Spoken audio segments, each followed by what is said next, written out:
All right, welcome back to another episode of the Mindful Space. Today we have Amita. How are you today? Great. Thank you so much for inviting me. Of course. Thank you for being here. Today we're going to discuss a couple different topics, but it's all based on menopause, how it affects your mental health.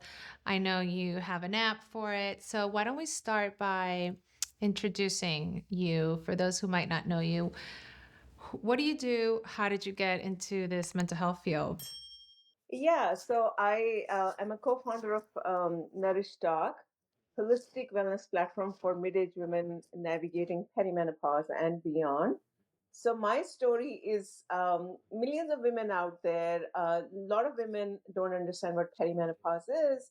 What are the symptoms? How is it going to hit you? And the same thing happened to me. Suddenly, I started getting all these strange symptoms bombed, throwing at me without me understanding what is happening with my body. And quite honestly, I did not know that I was in perimenopause. So that led me to start going deeper into the research and finding that such an underserved market and how it impacts not only your physical health, emotional health, and so many other things. So that's a little bit of my story of why it happened Okay. and how I got into this. No, I love it. So your background is not in mental health. You were in, was it technology or working in companies?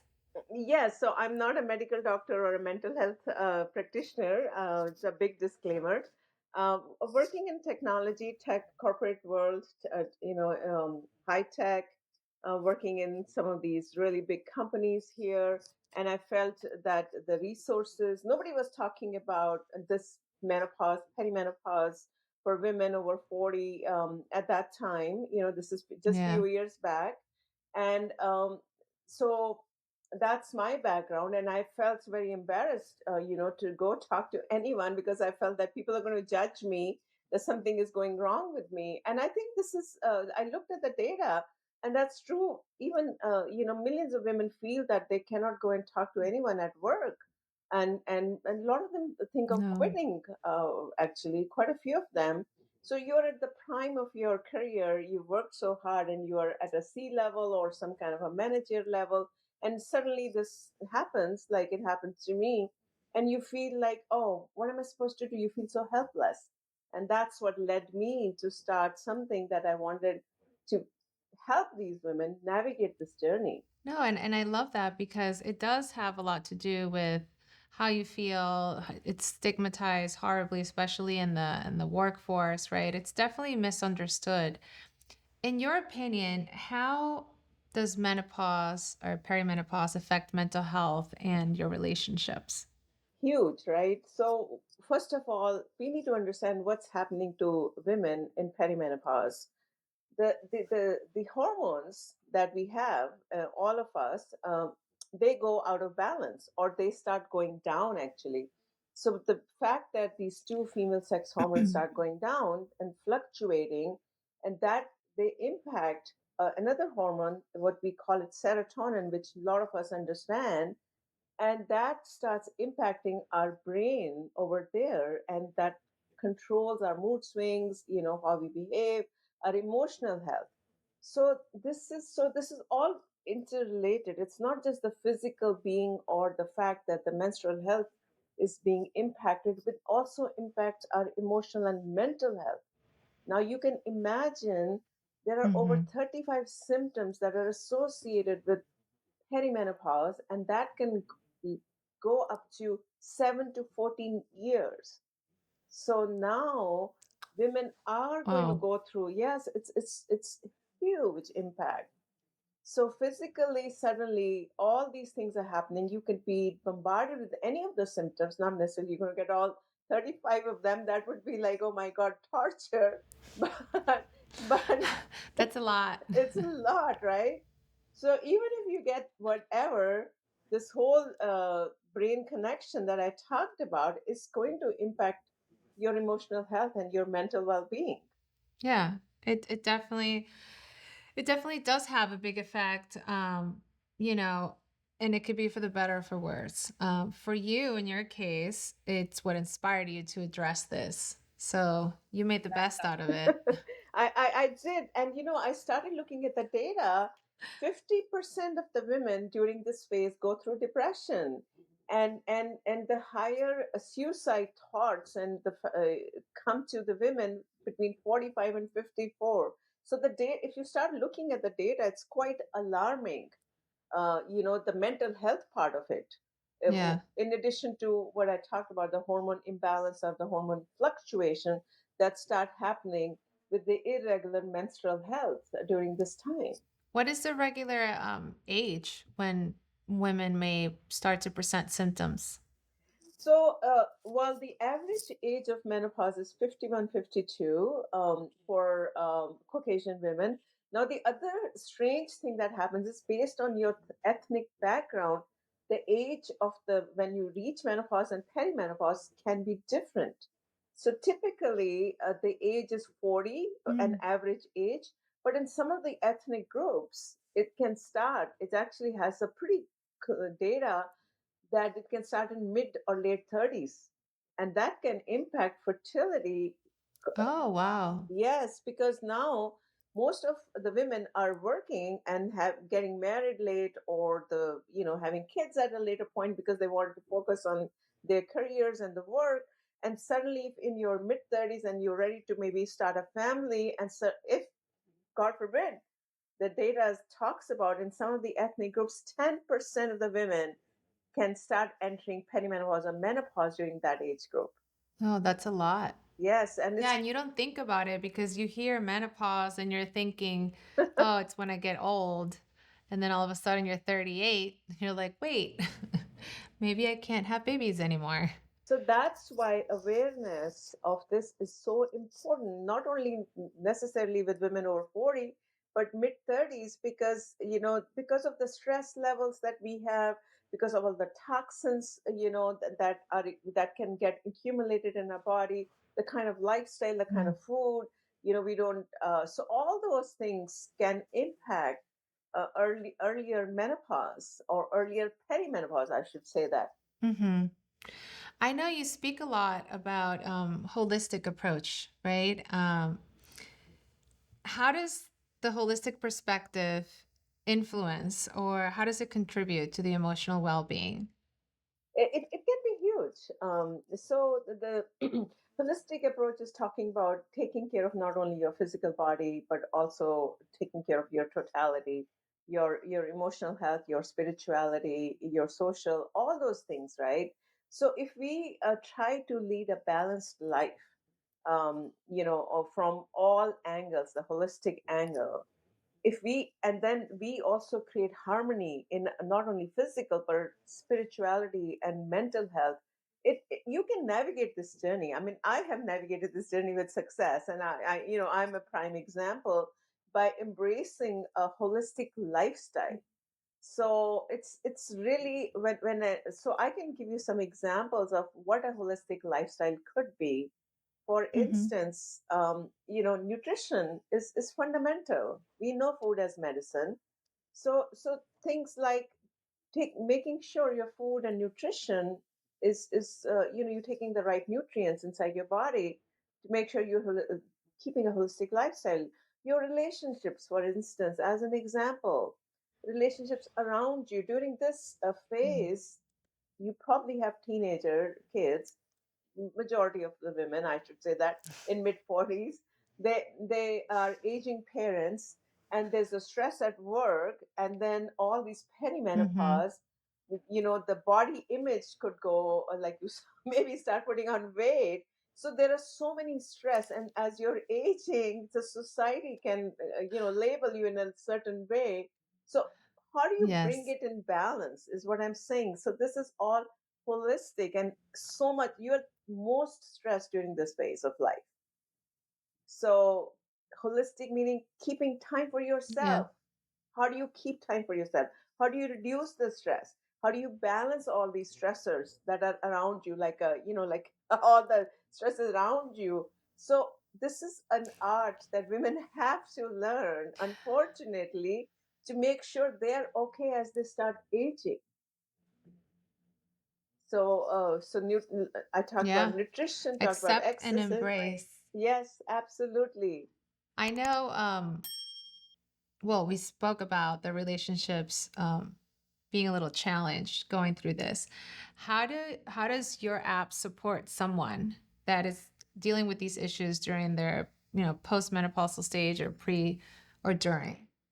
So the way we have designed our app is like we talked about. There are 35 plus symptoms. So one person could be going through a relationship challenge, the other could be a mental, issues or a stress or anxiety or mood swings. There's so many of them.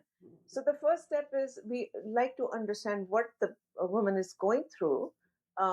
Based on that, let's say hypothetically, someone is having some stress, anxiety, also some relationship challenges, which is very common, like I talked about earlier. The app, what we've done is we've collaborated over with 3,000 holistic experts from all over the world. The self-care app, that's the first step. What we have would give them bite-sized content, which is actionable insights that they can start doing. It's starting from relationships are also causing stress. We talked a little bit about it. So stress has to come down, so putting the right kind of nutrition in your body, putting the right kind of exercise, putting the right kind of thoughts, digesting your emotions. Emotional digestion is so important. We always have some kind of a trauma that we've been carrying from childhood or from teenage or whatever. We never sometimes talk about it, but really talking it out and getting rid of all the toxins. I don't mean toxins in a physical way, but also emotional toxins, getting it Hmm. out. Talk therapy, CBT, counseling, right? So simple Yeah. yoga poses. Yoga has ton of research on helping with the emotions and the mental health. Breathing, learning how to do proper breathing. Hypnotherapy has data to support this emotional health, because you are kind of talking to your subconscious mind, and you start getting your thoughts out, Yeah. right? So all these things, our app would support all these simple sessions, simple 2-minute sessions or 5-minute sessions, that you can start learning how to take care of yourself. Yoga nidra, for example, aromatherapy, some essential oils can help calm you down. Journaling, simple writing your thoughts. So these are just Okay. examples. I haven't even talked about some of the herbs and supplements that women can also take to bring their stress level and anxiety level down. So all these little Yeah. things, if women start doing it, you can see the impact. You can see the difference in your totality or your well-being. So when people go to the app, what can they expect? They would log in and then you have these little mini sessions where they can learn, and it's like psychoeducational, and even have you even provide strategies that they could go and use at home right away, correct? Yes, yes. That's the intention of this app, is that it's affordable. It's less than going to be $10 a month, less than $10 a month. And people, this is self-care, right? If someone has serious anxiety, depression, immediately we can provide a one-on-one counseling, or if someone wants a one-on-one, whatever. But the app right now, is the way Hmm. it's designed, is all self-care. They can start doing themselves. For example, letting go of your processed food. Processed food also brings stress and anxiety. So replenishing it with, nutrient dense food, as an example. So we also can go into a little bit more detail. So app will give you actionable insights. If, let's say, we talk about deep breathing, then there will be a small demo of the breathing. How can you do it? How can you do it yourself for two Hmm. minutes? For example, acupressure points, acupuncture, you can do it yourself. Some Oh, of the interesting. acupressure points, putting over here helps you calm down, things like that. And just giving examples. Example like the self Yeah. massage, right? Self massage helps you calm down. So we give you a demo of that, how to do a self massage, what kind of different medicated oils you can do. So things like herbs, we talked about ashwagandha has ton of research. So these kind of things, these are all actionable insights that the app will tell you, which you can do it yourself. Now, if it's something is serious, as I said earlier, Mm, then of course you need of counseling one course. on one, right? And that also we Of are course. going to be launching right after the app is launched. Which one has helped you?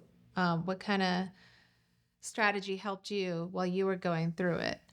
Like you mentioned, there's the tapping, aromatherapy, but which ones did you find more beneficial? So I think what did is I also suffered. It wasn't like a one day switch that suddenly I was perfectly fine. I went through a lot of Mm. emotional roller coaster and physical changes and all those things. So what I started doing was I developed a simple my daily routine on a day on a Mm, single day. I develop simple tactics to keep me going in a positive manner and my emotional well-being. So things, it's not just one thing that has helped me. I need to emphasize that fact. It's not just if you eat right but you don't do any exercise, or you're leading a sedentary lifestyle, that's not going to help. So I think it's the combination of everything that we talked about. So starting one, I do mm, yoga, I do deep breathing exercises on a daily basis, simple ones. I don't spend a half an hour doing all this, but you wake up, you do a simple deep breathing exercise, okay. help you calm down in the morning. Then I drink lemon water with honey with a little bit of herbs in it and a little bit of herbal tea. So that gets my, instead of coffee, I've Okay. replenished it with this as an example. So get myself all energetic. Then the self massage I talked about, I self massage myself every single day. So with medicated oil. Nice. Yeah. So like I said, it's not just one thing. And then I pay a lot of attention to what I'm eating. Like the breakfast in the morning, I put in enough protein to give me energy, nuts and seeds, all these things, and a little bit of a fruit. So I pay a lot of attention to my diet. I Okay. try to So cook. balance. Yeah, exactly. And exercise on a daily basis. So, all these things, that's what I was saying, living according to the circadian rhythm, eating at the right time, waking up at the right time, sleeping. Sleep is fundamental, Hmm. huge during this time of the phase, because all these symptoms we're talking about, one of them, the culprits being hot flashes and night sweats, or some of the other symptoms can um, impact your sleep in a negative way. And if you don't sleep well at night, then in the morning, Yeah. you are right, you're going to have cognitive issues, focus, concentration, your productivity can go down. It can impact your work, and which is huge with at workplace if you don't have any support. So sleeping proper, making sure you sleep at night. So I pay a lot of attention to my sleep. So it's not just one thing, I would say, that has helped me. If I let go of one of Yeah, the, it's not. no, it's not, It's a has to unfortunately. be a combination. Yes, yes. If I let go one thing, that okay, I have a cheat day and I have a burger today, my whole system is messed up for 2 days. Like as an example, or so it's unfortunately day in day out. You could have a cheat day Yes. here and there, but it's day in day out. It's a lifestyle. That's what I was talking about earlier. It's a lifestyle that you have to Yeah. embrace to navigate this properly. Yeah. No, I agree. It's always a combination, and not just to treat this, but any mental health, the talk therapy is sometimes medication, holistic approaches, the yoga. I love yoga. I also do yoga. Keeps me sane. But no, it's important to talk about all the different things that you could do in order to help you. Just talking about the whole subject in general, we were discussing earlier about the stigma and the taboo.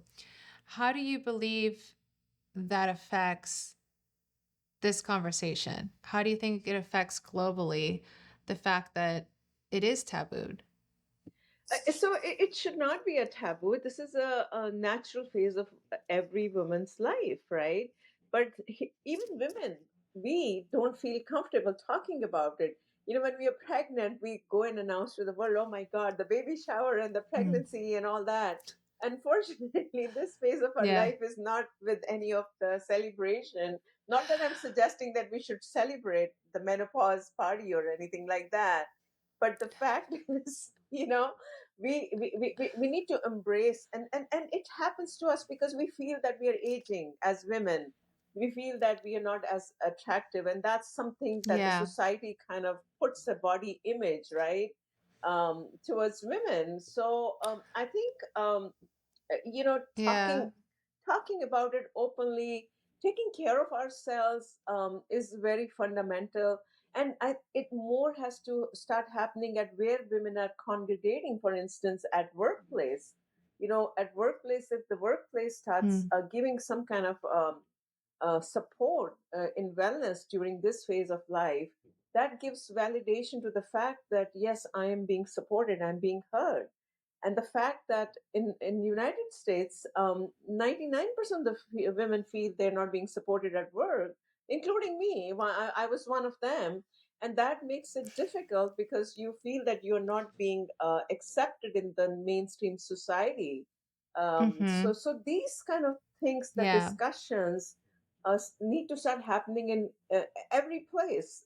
The fact that you and I are talking is a big step, but if every work has some kind of a safe, inclusive environment for women to talk, or some kind of a wellness that they have access to, slowly it stops being a taboo, it being like part of the journey. But we don't want to Mhm. talk about it, including women. And in some other cultures in the world, where focus of the women is more reproductive health, right? The fertility part of it, the bearing the Yeah, I was babies, just gonna mention that. right? I think it's very primitive or, very old school where women were meant to just give children. And then once they couldn't make children, it was almost like we were disposable. So I agree. Yeah, culture, but even here, Hmm. if you go back to, kingdoms and empires just around the whole globe, if you couldn't give children, it was like, what were you good for? Not anymore. Exactly. That whole mindset is women are born to bear children, and you can't bear children now. It's like, oh, so it's the cultural shift, and the paradigm has to shift across the globe. And but we cannot change the whole world, but what we can do is take baby steps to start at least changing one drop at a time, so to speak, right? Yeah. How do you see the future? How do you see, this subject being talked about or not, or being more inclusive? Do you have hope? Yes, absolutely. So I'll just give you an example of UK. UK has been working so hard for the last 10 years. It hasn't happened over time. But I talked to a lot of experts and a lot of people from UK. And now this whole subject is being talked about, and at workplace. A lot of majority of the workplace now have these kind of wellness for women who are going through perimenopause, menopause. So UK is a Oh, complete, yes, it's very advanced from that point of view. What has happened is it has happened from the government. So I have a lot of hope because last few couple of months back, Jill Biden actually started a whole initiative on research on women's health during the mid age, during the perimenopause, menopause stage. So things like that, oh, if the government starts yeah, taking initiatives to support women during the mid ages, there is hope. So I think a lot of other entertain women who have been in entertainment, like movie stars, they are started to talk about quite a bit now, because they are themselves going through perimenopause or menopause. So the more the media talks about it, makes it a normal. I think there is a lot of hope. yeah. No, I must agree.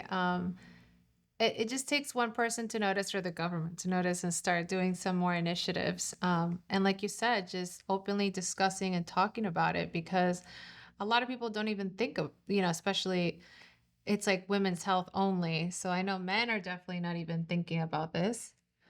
Um, so no, I agree. I think there's hope. I think with a few more initiatives, we would be able to move forward. But it's not just women's health. I think it's in general mental wellness. Absolutely, because mental wellness, we were talking about it. So many women, more than 50%, go through anxiety, stress during this phase of life, and it's all intertwined. And because of the hormone imbalance, it's all your gut health becomes so important because your gut and mental health is now directly connected through a vagus nerve. So it's so many things, and Yeah. the fact that a lot of women start putting may put on weight, abdominal weight or overall weight during this phase of life. And also the hair, Yeah. sometimes they start losing hair, the hair thinning. So the physical the image, that this whole thing starts changing as well. And that's all contributes and to the mental health issues, right? It's not just one thing. The divorce rate is so high during this time of a woman's life. Oh, really? Yes, if you look at it, um, in I mean, it's It's like all in hormonal. it's all hormonal. It's in UK 60%. That's the data. 60% of women who are going through perimenopause, menopause, are the divorce rate is that. So so during this phase, it's not. Sometimes women feel they can't talk to their partners. The loss of libido is another one, which is not the topic of Mm. this talk today. But that also impacts your mental health. Your relationships No, of course. changes, your vaginal dryness, all these issues, right? It's not just one thing that's contributing to mental health. And if your partner doesn't understand what you're going through, you keep it to yourself, because most of the women, we like to keep it everything to ourselves and don't talk about it. So it's all interrelated. Yes. No, but it is important to talk about it, like how it affects intimate relationships, because, like you said, it's not just one thing, it's just not how we feel. But especially if we have a long term partner, it will have an effect on them, whether they like it or not. Everybody talks a lot about like PMS, you know, but nobody talks about the after that when you don't get your period. Yes, You're that's still right. hormonal. uh, and there's a lot women can do. They don't need to feel helpless. See, we feel. I mean, I felt helpless. I'm like, oh my god, what's happening? I did not know where to Yeah. go. And then the other thing is, even in medical schools, this topic is not taught the way fertility and reproductive health is being taught. So that also impacts a woman when you go to a gynecologist. They are this is not that I'm just Mm. making things up, but gynecologists have shared with me that this particular topic is not being taught in medical schools as well. I mean, now of course they're being proactively talking about it by themselves. So it starts in medical schools as well, because if your gynecologist talks about, hey, by the way, you just have a kid, you come back to me after 10 years or 15 years and you're going to hit this perimenopause, right? Yeah. I never No. got that. I don't, That's just mind blowing. Yes. Yeah, no, not at all. I feel like you said, not everybody's trained in this matter, and it should be just widely known at this point because we all go through it. I mean, all the women at least. Yes. Yes. Absolutely. I know that research had shown that it affects our cognitive level as well. How do you think we can address this, or how do you address this with your app, for example? So the cognitive decline is related also to the toxins that we accumulate in our body over the years. Whether these are environmental toxins, they're the kind of lifestyle or the food that we have been, processed food that is getting accumulated, and our gut health is not functioning properly. So it's all interrelated. So one of the panchkarma therapies from Ayurveda talks a lot about detoxification. In fact, they talk about gentle cleansing of our body to keep our cognitive health and other health in check twice a year, at the spring and also in the Mhm. fall. So one of the Okay. things we talked about in Panchkarma is they talk about purgation, through your bowel movements and also through vomiting. So these are some of the therapies that they talk about cleansing yourself to make sure your mental health, your cognitive, all the impairment that starts, it's all related to the toxins that we accumulate and how do you cleanse it. So these are the things that our app teaches women. Although you cannot do panchkarma, we don't suggest panchkarma should be done by yourself because it involves a little bit of a Mhm. consultation with the medical practitioners. But some of the gentle cleansing that women can do to make sure the toxins don't get accumulated, all the body parts are working, your liver health, your gut is working. All these things starts impacting your memory as well, and of course the hormonal imbalance, right? All this is happening because the hormones can Mhm. Yeah. imbalance. One of the things is your progesterone starts going down first, your estrogen still stays up a little bit, and the estrogen dominance that happens in a woman's body can also impact your memory health, your cognitive decline. So you want to make sure that you're not estrogen dominant. That's very, very important when women are going through it. It's very Mm. common. And that you need to get the excess estrogen out of your body. And how do you get that is what I'm talking about, the detoxification. Sometimes you can also take some of the herbs, some of the supplements. Of course, there is hormonal therapy as well, which we are not talking about right for this talk. But there is a lot of ways that you can Mhm. get your estrogen dominance or estrogen and progesterone balance, or the ratio between them in check. And that is very, very important. So Okay. it's not just, it's so complex. And we talk a lot about when someone is doing the memory part or the cognitive decline, how they can help with estrogen dominance is find out if they're estrogen dominant or not. And then, of course, there are herbs and Yeah. supplements that women can take on a regular basis, but talk with the medical practitioner. Like Brahmi is there, turmeric is another one. It's a great, for immune health. So there's a lot of different things that a woman can do. The other procedure we Yeah, that talk, you can combine yes, in a holistic way. exactly. You combine it in a holistic way. That is what it is. Some of the yoga asanas can help with the memory Okay. health.